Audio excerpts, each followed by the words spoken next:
ज्ञान बढ़ाओ पुरस्कार पाओ, इस प्रतियोगिता के तहत आज हम लोग एक प्रश्न मंच प्रतियोगिता आयोजित कर रहे हैं। और इस प्रश्न मंच प्रतियोगिता में 2 प्रतिभागी हैं और संजोग है कि दोनों का नाम रोशनी है। तो सबसे पहले हम लोग इन दोनों प्रतिभागियों का खूब स्वागत करें और आप लोगों को बता दें कि दिसंबर में जो परीक्षा आयोजित होना है 12वीं का, वो ऑब्जेक्टिव पैटर्न पर होना है और उसी को ध्यान में रखते हुए हम लोग एनसीईआरटी से बनने वाले हर ऑब्जेक्टिव प्रश्न पर नजर बनाए हुए हैं। एनसीईआरटी से लाइन बाय लाइन एनसीईआरटी को पढ़ते हुए वहां से जितना भी ऑब्जेक्टिव बन सकता है हम लोग देख रहे हैं। और आज इस प्रतियोगिता के माध्यम से आप लोगों को जो पुरस्कार मिलेगा, विजेता को 111 रुपया और उप विजेता को 100 रुपया। ठीक है, 111 विजेता को और 100 रुपया उप विजेता को मिलेगा। अंक समता की स्थिति अगर होगी तो दोनों को बराबर बराबर धनराशि प्रदान किया जाएगा। और ये पुरस्कार की राशि आप लोगों तक पहुंचा रहे हैं बिरजू तिवारी जी, समाज सेवी हैं, चतरा के रहने वाले हैं, कान्हा चट्टी चतरा के रहने वाले हैं और निरंतर प्रतिभाओं को तराशने में वो हम लोगों का साथ दे रहे हैं।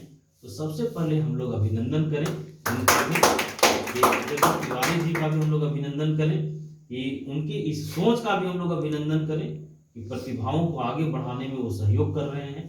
तो चलिए बिना समय बर्बाद किए आज की प्रतियोगिता शुरू किया जाए। तो पूनम, तुम्हारी भी महत्वपूर्ण भूमिका है। दोनों का स्कोर, क्योंकि दोनों रोशनी है, तो आप लिख लीजिए रोशनी 1 और रोशनी 2। आप रोशनी 1 है, आप रोशनी 2 है। तो प्रतियोगिता शुरू किया जाए।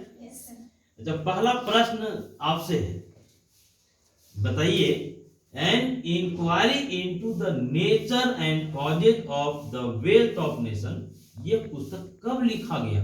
1776 ईस्वी में। किसने लिखा? एडम स्मिथ ने। बिल्कुल सही। 2 तालियों से आप लोग इन लोगों का स्वागत करें।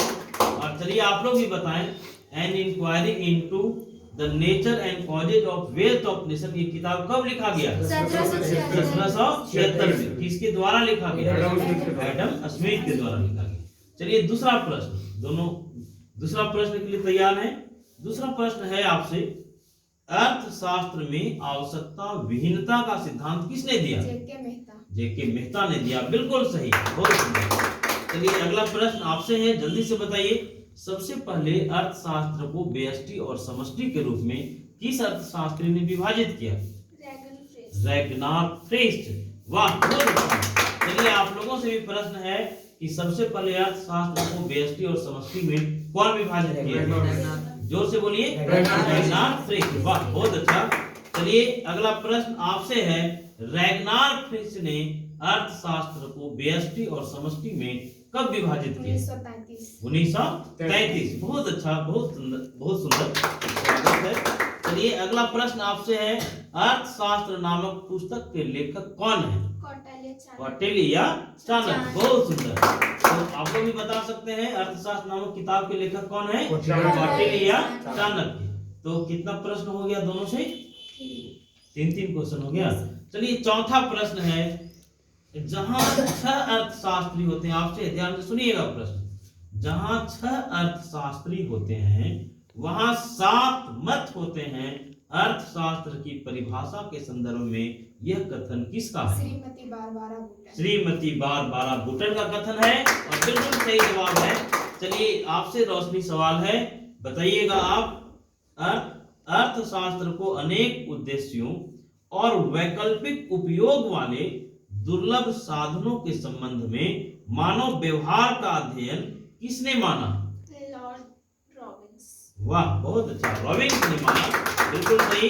चलिए अब आप लोगों से प्रश्न है, ठीक है, आप लोगों का सवाल है, ध्यान से सुनिएगा। आप लोगों को यह बताना है, सोवियत संघ में सबसे पहले आर्थिक नियोजन कब अपनाया गया? 1928 में। चलिए वाह, बहुत अच्छा। आप ही लोगों से एक प्रश्न है, ध्यान से सुनिएगा। बताना है कि पूंजीवादी अर्थव्यवस्था में केंद्रीय समस्याओं का समाधान किससे होता है? आवश्यकता मान क्या था? ये मांग और पूर्ति की मांग और शक्तियों के आधार पर। चलिए बहुत अच्छा है। आप लोगों से सवाल है, क्या प्रश्न होगा? पांचवा। आपसे पांचवा प्रश्न है रोशनी, ध्यान से सुनिएगा।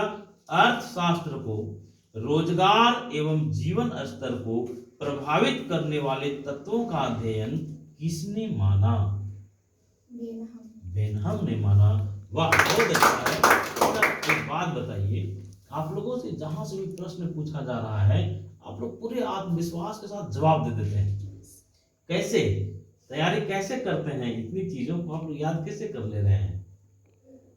इसमें क्या क्या प्रोसेस है? कैसे कैसे आप लोग जैसे क्लास करते हैं आप लोग, उसके बाद आप लोगों को सहायता कहाँ से मिलता है? घर में सर आपसे जो वीडियो है वो आप लोगों को लाभ पहुंचाता है, और जो आप लोगों को पीडीएफ नोट्स मिल रहा है उस पीडीएफ नोट से भी आप लोगों को सहायता मिलता है।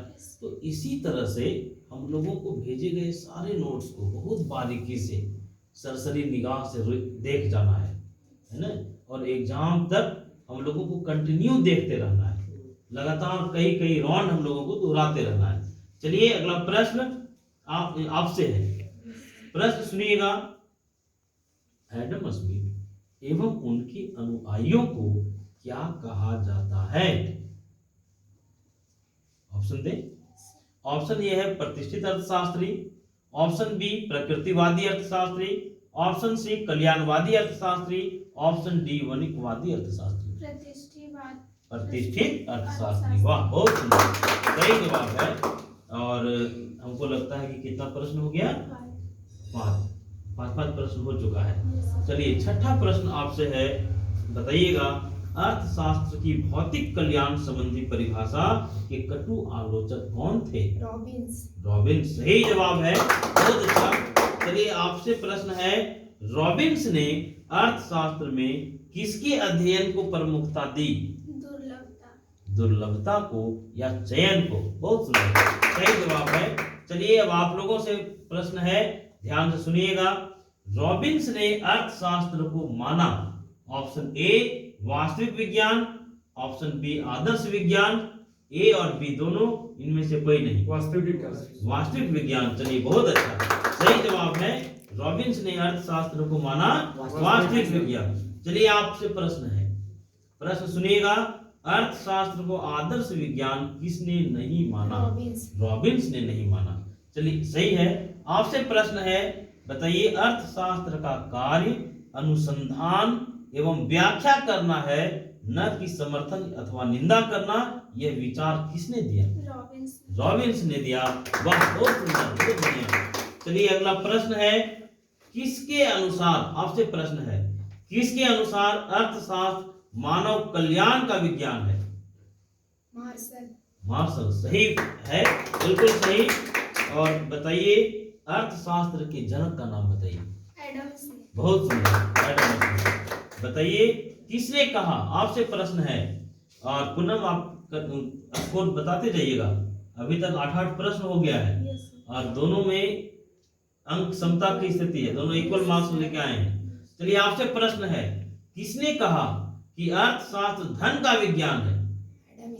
एडम स्मिथ, बिल्कुल सही, बहुत बढ़िया। चलिए आपको बताना है, आपसे प्रश्न है, आर्थिक सिद्धांत में सेटेरिस पेरिबस शब्द का प्रयोग बताता है? अन्य बातें समान। बहुत सुंदर, अन्य बातें समान रहने पर। बहुत अच्छा। अभी तक 9 प्रश्न हो गए, और हम लोग अंतिम प्रश्न, आप लोगों से अंतिम प्रश्न है, ठीक है? 10-10 प्रश्न होना है, और ये प्रश्न निर्णायक है।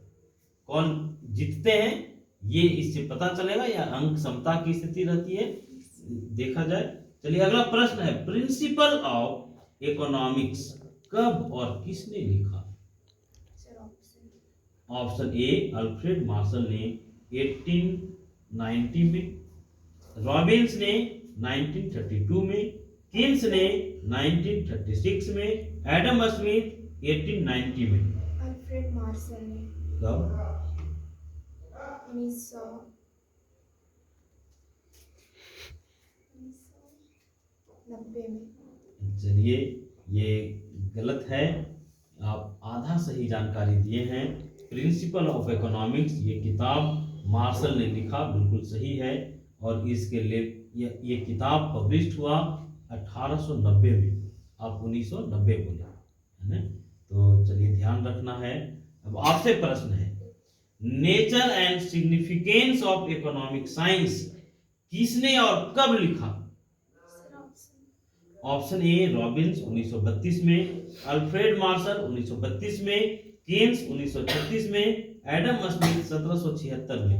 रॉबिन्स ने 1932 में। 1932 में बिल्कुल सही है। और हम लोग देखें सबसे पहले तो दोनों रोशनी है ना दोनों, और हम लोग बहुत अच्छा परफॉर्मेंस किए। जितने भी प्रश्न पूछे गए बहुत शानदार आप लोगों ने जवाब दिया। हालांकि आप थोड़ा सा अगर ध्यान रखे होते तो दोनों का अंक बराबर होता, लेकिन खैर कोई बात नहीं है। बहुत शानदार प्रदर्शन रहा। रोशनी आप विजयी हैं और रोशनी आप उप विजेता हैं। तो बिरजू तिवारी जी की ओर से आप लोग दोनों को पुरस्कृत भी किया जाना है। और ये पुरस्कार, ये प्रतियोगिता प्रतिदिन होना है, लगातार हो रहा है। आप लोग देख रहे हैं। आप लोग अपनी तैयारी को धारदार बनाइए। और सबसे पहले हम लोग रोशनी का अभिनंदन करते हैं कि ये आज के विजेता हैं।